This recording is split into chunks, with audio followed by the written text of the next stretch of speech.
one last cognizant note.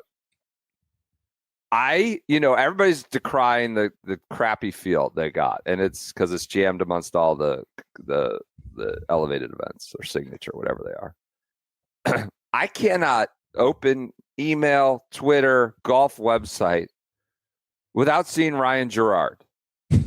And honestly, the guy seems awesome. Seems like an incredible personality, golf mind, someone that the people who listen to this kind of podcast, golf nuts, golf nerds, the people you must win to then preach to the larger casuals. Like, I don't think the tour has always grasped that. Like, and maybe that's part of the rollback decision. Like, you must win over the diehards. You must have like those people engaged to then preach out to the casuals, to their friends. That's how you grow. That kind of audience, the hardcore audience, should love Ryan Gerard. He is maybe, we heard Roll-Up went to the tour and was like, how do you make this is not the quote he used. How do we make mules interesting? How do we make them more we need to spotlight these people? How do you make a middle class or rank and file player, not necessarily a star, but embraced? Maybe the Honda Classic in those kind of weeks are the time and vehicle to do that. He seems incredible. The tour did this video with Ben Griffin on a bench where they had to guess the top 100 in the FedEx Cup. Super funny, engaging, good content. Little long. I'm not going to watch all 12 minutes, but I watched the first 6 or 5. Looked great, though. There was a press conference he did yesterday. He's the favorite. He's the betting favorite, Ryan Gerard. That several people, I've read through the whole transcript, sat in on it. It's one of the best press conferences they've ever been. He was asked, your numbers, why don't you play more to your numbers? He said a great quote was I'm a field player. I try and hit shots. I don't try and play math. Love that. Love that quote. Pretty good. Talking about I am a field player. I, of course, want to know some of my numbers and speed. If I'm not, if a driver face is cracked or other things, if but I'm not going to just play golf to the numbers. I play it to feel. I don't play math. Brentley did a long profile on him from Riviera. He had this incredible quote inside of Read Brentley. Go to Brentley's golfchannel.com article. There's a lot there about him warming up at Riviera. Great article about how one coach at Golf Digest once described his swing as Daniel Berger and John Rahm had an aneurysm on the downswing. Not very complimentary at all. It is a very unique motion. And he admitted that in his press conference yesterday. But he had this quote as well in the Romine article. Quote, a lot of guys, when they take speed off the golf club, the ball flight comes down. This was he played around with Scottie. He's I need to learn that. Scottie hits this shot with this smooth knockdown swing, but he launches it higher, spins it more, and it bridges the gap between two full numbers. I've kind of been obsessed. I've been obsessed with this shot since I played with him in the final round of Houston last year. I've gone about learning how to hit it.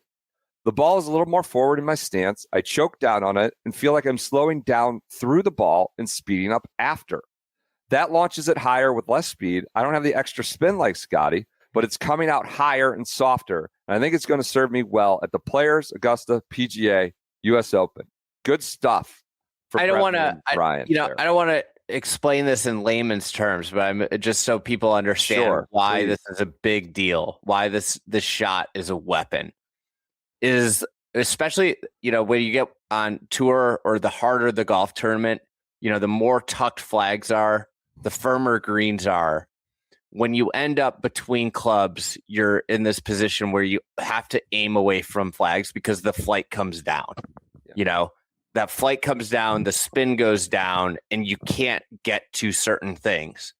But what he's saying, and this is it's super revelatory to Scottie's greatness. And one of the reasons that makes him great is that even when Scottie is in between clubs, he has this spectacular special shot that launches high, spins similar to a full shot, and can get into those tucked flags, can get to places that you would normally not think of accessing when you're taking speed off an iron, when you're in between. you hear, I think like something that people don't realize with like pro golf is like some days you might shoot super low because like the occurrence of the ball kept ending up in great numbers for you, where you could situationally be slightly more aggressive, and that yielded closer approach shots. And then the next day you might go out and it's like, oh, you'll hear guys like, I got a bunch of bad numbers. And what that means is like, I got numbers where I was constantly in between clubs and didn't feel like I could push it towards, flags. I had to play away. And what Gerard, I mean, it's I'd never even thought about that with Scottie until this quote came out. And it's an amazing anecdote about Scottie, but also where Ryan Gerard's kind of taken his game to the next level. Getting a shot like this is a major unlock in a game where margins are so slim. Yeah, it's really, I think it definitely needs some layman explanation, but it's also pretty explanatory. I mean, I think it's really interesting. You're applying like you're showing the application of how you need it, to get to flags. Who were you talking about the other day that you said hits it real high? You were impressed with? Kenji. Okay, that's right. But now that we're talking about not full shots here, this is a very different. It's not totally different, but obviously. Yeah, it's like for me, I hit like an 8-iron 165. I hit my 9-iron 150, and like when I get 152 or 153.